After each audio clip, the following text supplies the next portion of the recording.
Okay, welcome everyone to the first Tuesday session, the Wisconsin Water Week. It's very exciting. Yesterday, we covered some big system water cycle kinds of topics, but today we're going to be focusing on Wisconsin's water bodies. We'll be exploring the science and health of lakes, rivers, wetlands, and talking a lot about the plants and animals that live in and around them. So welcome to Tuesday on Wisconsin water bodies. This session on current research, we're going to be hearing from three speakers. Before we get started, I'd like to quickly remind you that if you have questions for any of the presenters, please put them in the Q&A tab to the right of the video window, and we'll answer them at the end of the talk. We are here in Zoom. We can't see your chat, so if you can make sure to use the Q&A function, we'll get your questions answered. You can also use the interface there to upvote questions that other people ask if you want to send them to the top of the heap. So without further ado, let's get into the material for today. The first talk is on Wisconsin's healthy watersheds and our high quality waters. And I'd like to introduce Aaron Marty and Luke Behringer from the Wisconsin DNR. They're going to be speaking on the department's new statewide program to improve watershed and water body protection. Thanks for being with us. And I'm going to mute my video.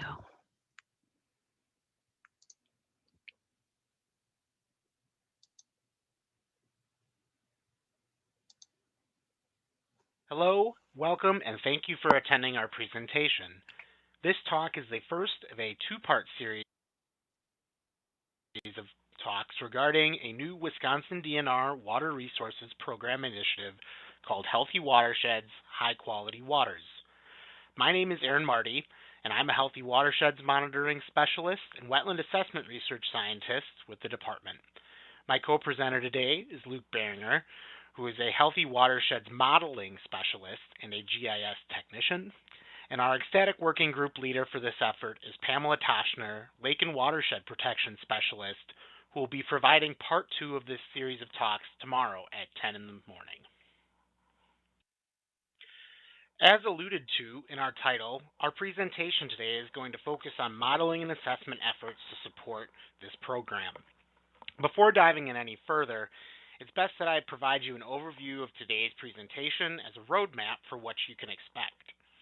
First, I'm going to spend a fair amount of time going over some of the definitions and facts so we're all on the same page. Then, we're going to provide you with some perspectives as to some of the challenges that we've overcome or are actively considering.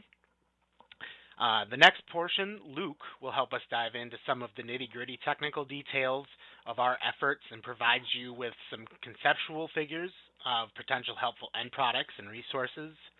And then finally, I'll take a few minutes to wrap things up for our presentation today that is focused on technical aspects of our efforts. Tomorrow's presentation, again, by Pamela, will focus more in depth on potential applications and how you can become more involved. First, a talk about Wisconsin's waters at a statewide scale would be amiss without reminding ourselves what's at stake here, not to mention some pretty inspirational pictures that likely bring forth images from our own experiences.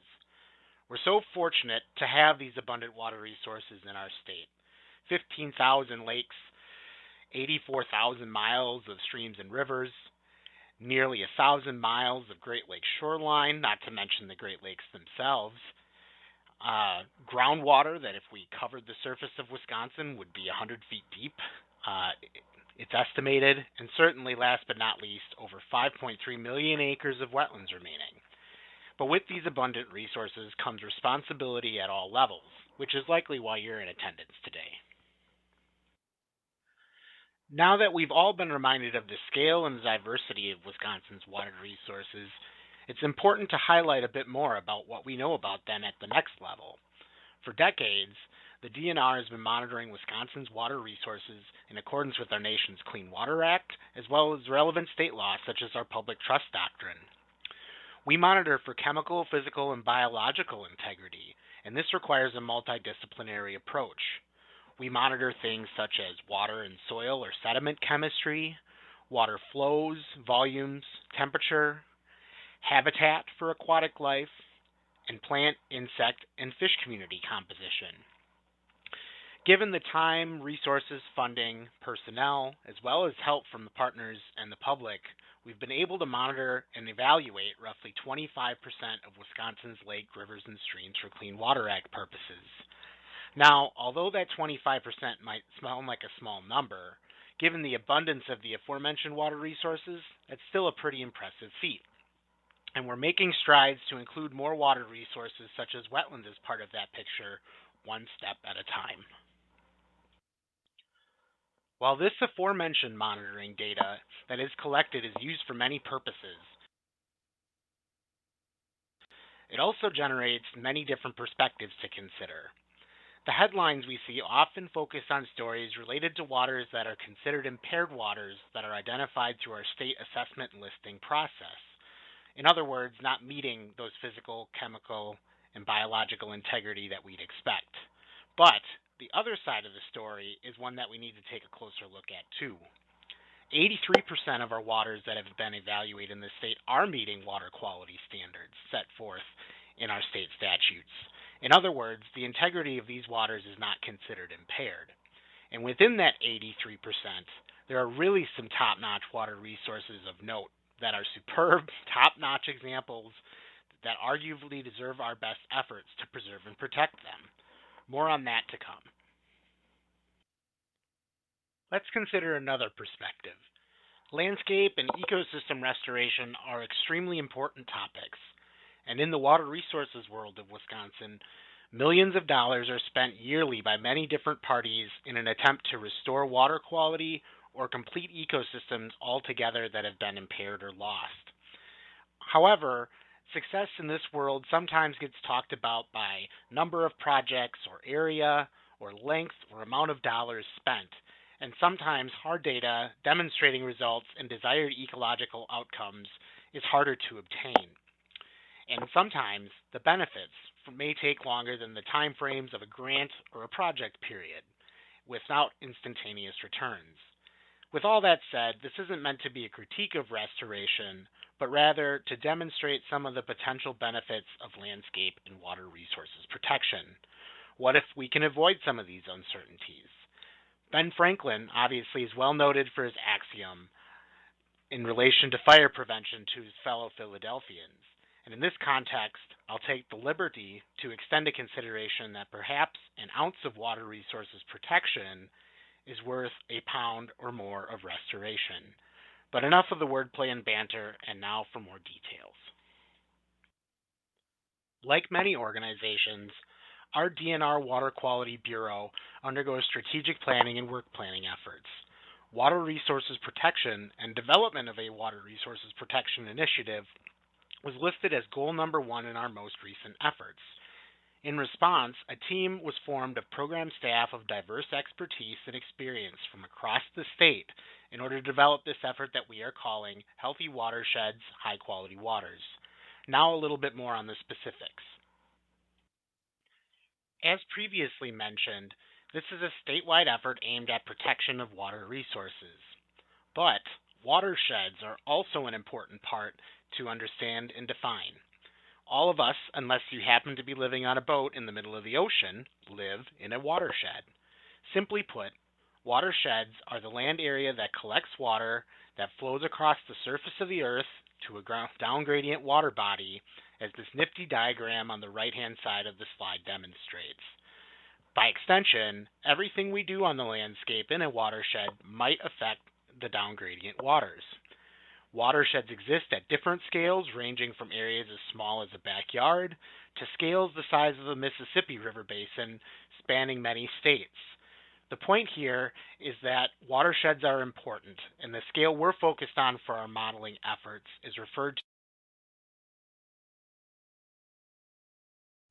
In Wisconsin, there's over 1,800 watersheds at this scale. With all of this being said, it's also important to understand what we mean when we say the term healthy. This term came up earlier, but an even more specific definition is here from USEPA. We've provided it to point out factors that we are using to define healthy that can be summed up into 6 focus areas: natural land cover, hydrology, geomorphology, habitat, water quality, and biological integrity. We don't unfortunately have time to go in a full explanation of all of these terms, but the point is that we are defining healthy from an ecological perspective, both for watersheds and high quality waters. While there are certainly strong linkages and interconnectedness amongst ecological health and, say, the safety and the quality of drinking water, it's important to notice our focus here is ecological and not directly human health. With all of that said, the approach or objective of our working group is a proactive one, to think of protection at both the watershed as well as the water body scale. Furthermore, the idea here is that healthy watersheds are embraced as a bridge or a gateway to high quality waters and their protection.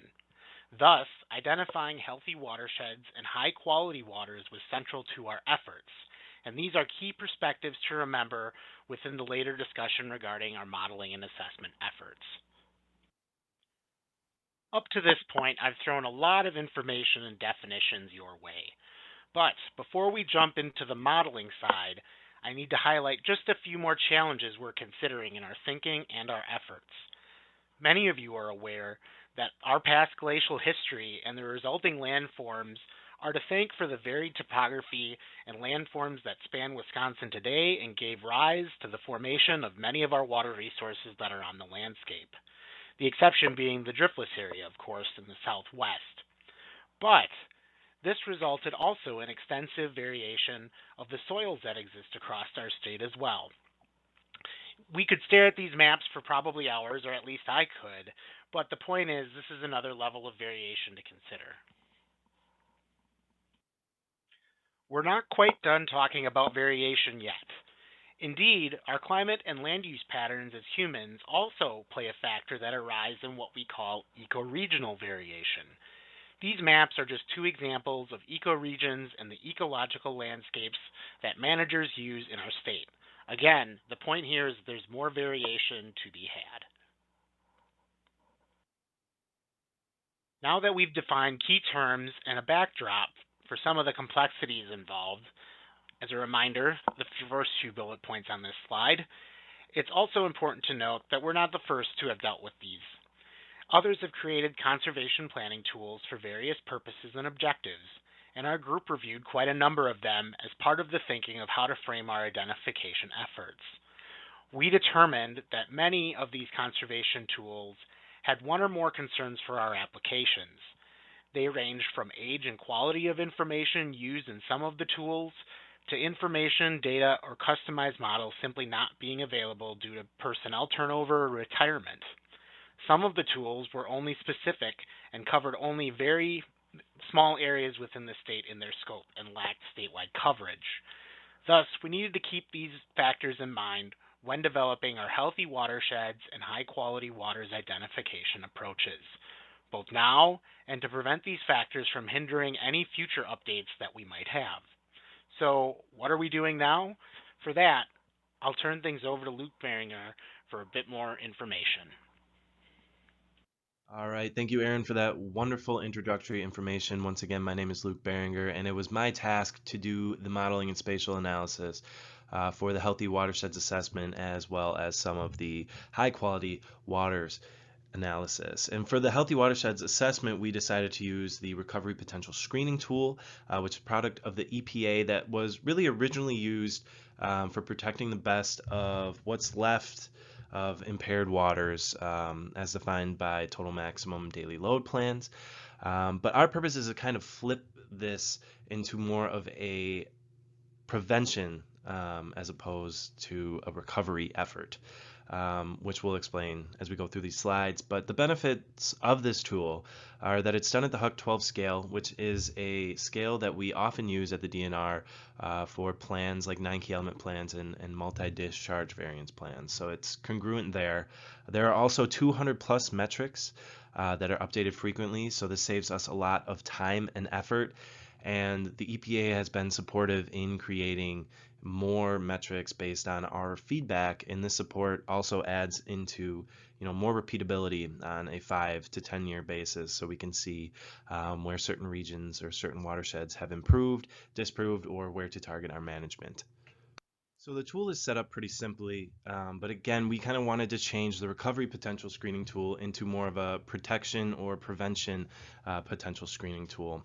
And it's set up with 3 indices, ecological, stressor, and social. Today we'll be focusing mainly on the ecological or health index, but to quickly go over the stressor and social, these two help paint the full picture of what's going on in a watershed. You might have the health of the watershed, but it's also good to understand the extra stressors either now or into the future, whether it's climate change or loss of natural land cover due to different developments occurring on the landscape, or social metrics and the desire currently within the watershed for people, whether it's fishing demand or water permit trends or organizations that already exist within lakes and river organizations to promote and protect the health of that watershed.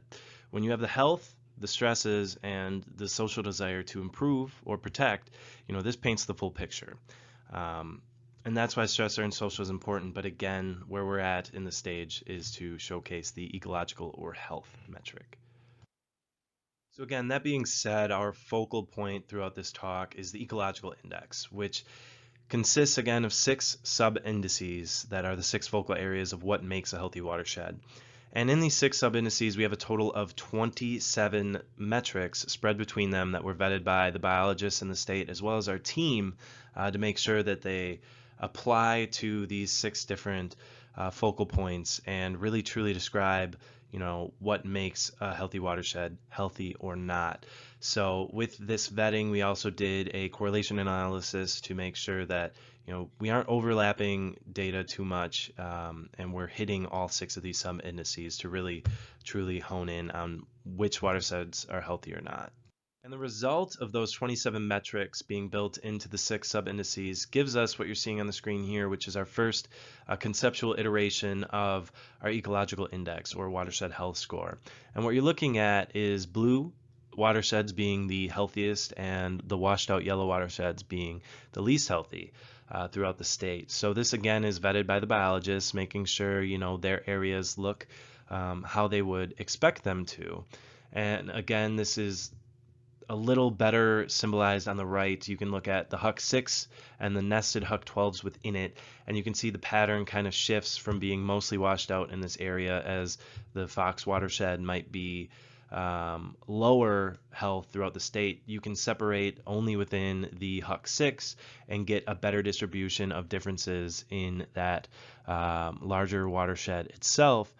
So you can observe patterns and see within this watershed where you might want to focus your protection and prevention management. Which brings us into high quality waters. Now, we aren't as far along with this analysis, so there aren't as many visuals, but it's still good to go through the comparison of high quality waters and our healthy watersheds assessment to kind of see what's going on.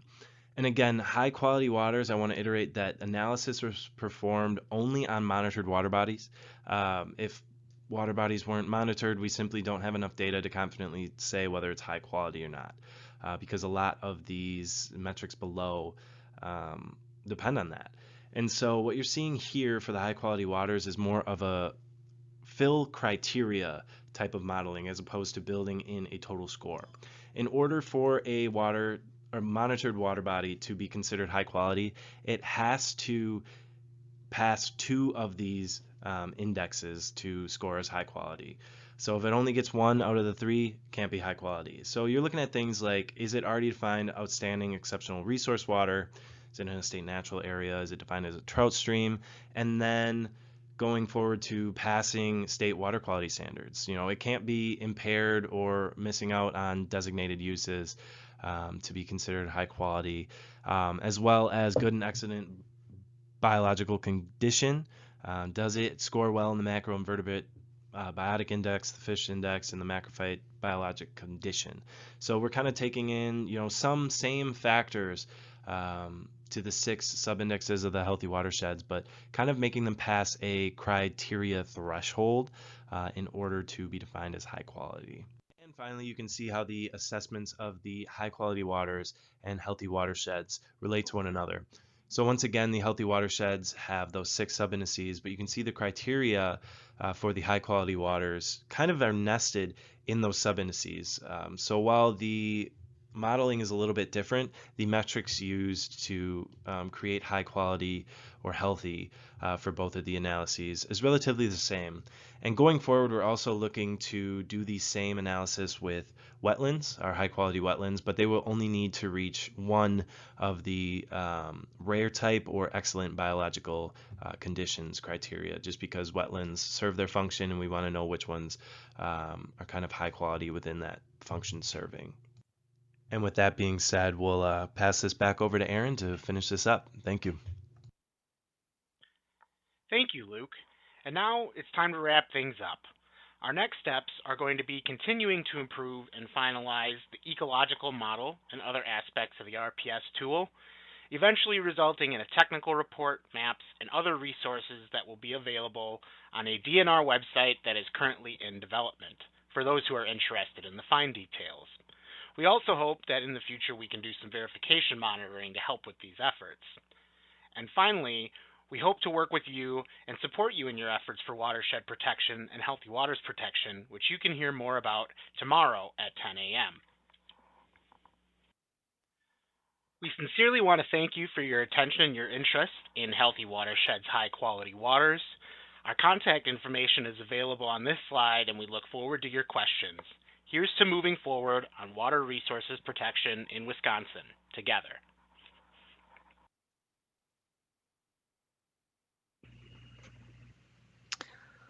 Wonderful. Aaron and Luke, thank you so much.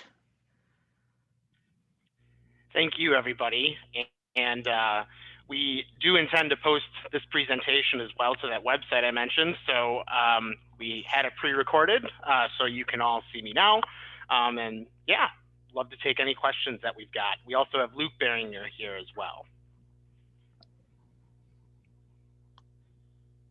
Yeah, I appreciate both of you spending some time with us this morning. I don't see any questions in the chat quite yet. So if anybody has anything to ask Aaron and Luke, go ahead and enter it into the Q&A. You know, that's the first time, you all, I have seen that nested, like, relative map. So you've got the statewide priorities where you see all of our protection lakes seem to be in the north, but that's the first time I've seen you break it down on a, like, within a smaller watershed scale. And it's just so nice to see that there are still local protection priorities that folks who live all across the state can pursue within their local watershed. Yeah, absolutely. And we want to emphasize that, you know, this is absolutely not a done deal, a done process. You know, those maps, again, this is, you know, early in our iterations of trying to complete this effort. So, yes, there are protection opportunities in many different areas across the state. There are quite a few of them in the north where watershed land use is really conducive to protection. You know, there might be a few restoration actions here and there, but we do want to give, you know, that big picture and at a smaller local scale, even though, you know, the Fox Wolf Basin is a kind of large scale, is in our example. You know, we just want to help folks, you know, in part of that decision-making process of where watersheds might be most apt for protection type activities. And that doesn't mean that you as a local landowner, as a lake and river group, can't do protection activities, you know, at your local water body. If it turns up on, for instance, this high quality waters map, it just means that, you know, if you're trying to optimize your funding and your efforts, you know, this could be a set of tools to consider. Yeah, it's really interesting. It is a lot to digest. You guys, you have a lot going on there in your presentation, and it's the maps I think are going to be really useful. People are expressing a lot of interest in locating the presentation to watch it again, and also are excited to kind of see where this goes and access those local resources. So the first question is, where we can access the presentation later on.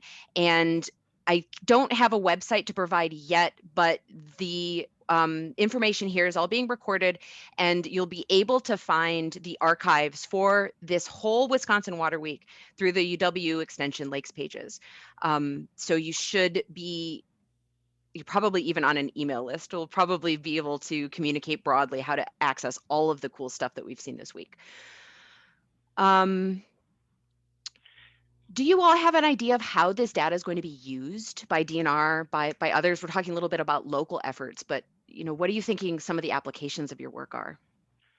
Sure. So just one more side note before I get to that. Yeah, I did mention that we are, in terms of gaining access to these resources, we are planning on having a web page. Sometimes these things take a little bit of time to get organized, and we certainly won't have the final version done anytime soon, but we will get something conceptual up there for folks to look at and consider. Again, on the DNR site. Yes, we are going to have a DNR website available for this. Great. Well, I'd like to encourage the folks in InventMobi to scroll down. You'll see the presenter speaker bios and those little areas, so you can learn about Aaron and Luke and Peter and Lisa and Tom. But you can also contact them or schedule a meeting. So feel free to reach out to Aaron or Luke, and maybe they can put you kind of on a mailing list or a Gov delivery announcement, so you can know when that DNR site goes live. Yes, absolutely. I guess to get back to your question quickly, though, from a DNR perspective, there's a wealth of information, and there could be many uses here. This recovery potential screening tool that we are kind of flipping into a protection potential screening tool, this might help in terms of just helping our local staff as well assist local partners as to, if somebody is trying to define whether restoration seems more appropriate at their watershed scale or not. But we're also looking at, again, those long-term trend-based stressors and vulnerabilities and the social factors as well. So, our analysis isn't just the healthy watersheds and high-quality waters part. We're also going to have kind of a protection potential index eventually. And so we certainly are having internal conversations at this point. There's nothing that's set in stone, and really we want to hear more about how local partners, county partners, everybody thinks that this information can be used. And so we're really looking forward to the feedback. Again, I'll plug Pamela's talk tomorrow. That's supposed to happen at 10 o'clock as far as I know, unless it's changed. So. Yeah, great. There's actually one idea of an application sort of embedded in a question in chat. Have you compared existing lake management plans to the high priority watersheds you displayed? So if there may be existing watershed-based plans that identify protection, can we kind of use that to understand, contextualize, or ground truth the modeling that you all are doing? Yeah, that's a great question. I'm sure, as Allie can attest to, a lot of great data does get collected at the local scale by folks for lake planning, for other purposes. We have had some discussions as to, whether we can incorporate that somehow or, within the verification process. So I thank you for the suggestion. We're kind of in the midst of, mining everything that we have at our disposal. So it certainly is a suggestion we'll take to heart and think about. And it also, speaks to some of the local capacity piece as well.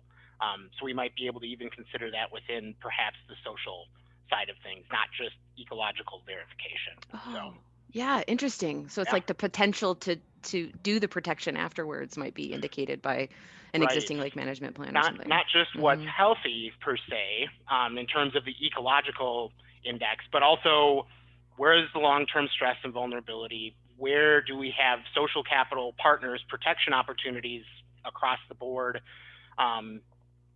that we can, all, do our best efforts with. So, yeah. Well, fantastic.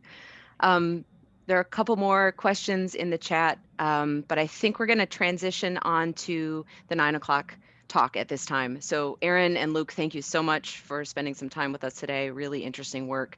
It's nice to see that there's a lot of requests for follow-up information. So excellent. Yes, and please feel free to send me questions either at email or through the event Mobi. Thanks. Yep. Great. Thank you.